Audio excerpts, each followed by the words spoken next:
Open the package.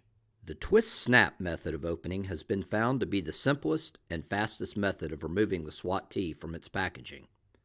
Tightly grip the SWAT-T overhand with thumbs to the center and turn your hands forcefully in opposite directions.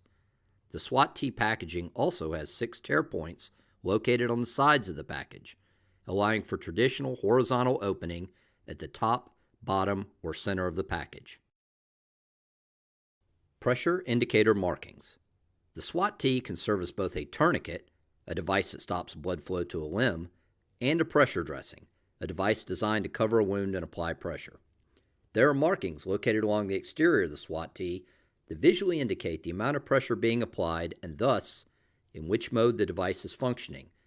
The more the SWAT-T is stretched when wrapping around the limb, the more pressure it will apply. This will be indicated by the oval markings becoming circles and the diamonds in the center of the ovals becoming squares. Concurrently, the strip of rectangles above the ovals will become a strip of squares. When the SWAT-T is used as a pressure dressing, it should be wrapped tightly enough to apply pressure to the wound, but not so tightly that the ovals, diamonds, and rectangle strips distort to their tourniquet pressure indicator shapes. Tourniquet. When used as a tourniquet, the SWAT-T should be applied between the wound and the body tightly enough to stop all blood flow to the limb. Be sure to overlap the first wrap of the tourniquet to secure it in place. Subsequent wraps should be tight enough to stop blood flow as shown on the pressure indicator markings. On the final wrap, remember to place your fingers underneath the SWAT-T to provide a place to tuck the tail of the tourniquet in order to secure it in place. If you forget to do this, do not unwrap the tourniquet. Simply locate the edge of a previous wrap and pull it up to make room to securely tuck the tail underneath. It is accepted that it will be difficult to wrap the tourniquet without some twisting or bunching in a real-world application. Nevertheless, every effort should be made to apply the SWAT-T as flat as possible, since less pressure is required to stop blood flow with a wider tourniquet. A wider tourniquet is also safer and more comfortable for the patient. Never remove a functioning tourniquet simply to straighten a twisted or bunched up section. In the unlikely event that bleeding continues, a second SWAT-T can be applied above, below, or directly on top of the first SWAT-T. Do not remove the first SWAT-T in order to apply the second. Placement.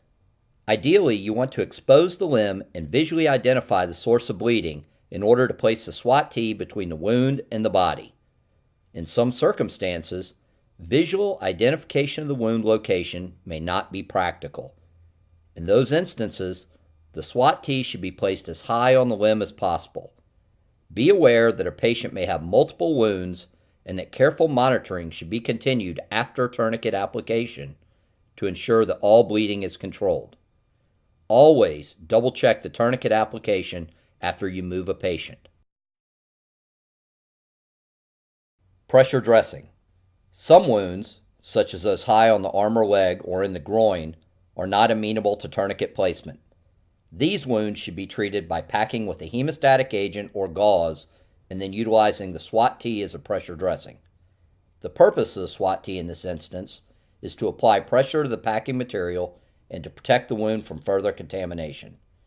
Be aware of how tightly you wrap the SWAT-T in this application and check the pressure indicator markings. The tourniquet application band is a patient information device located in the center of the rolled SWAT-T, which can be applied to the patient's wrist.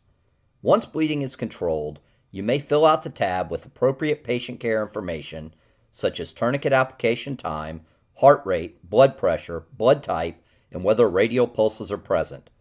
Please note that transport of a critical patient should not be delayed solely to complete the tab.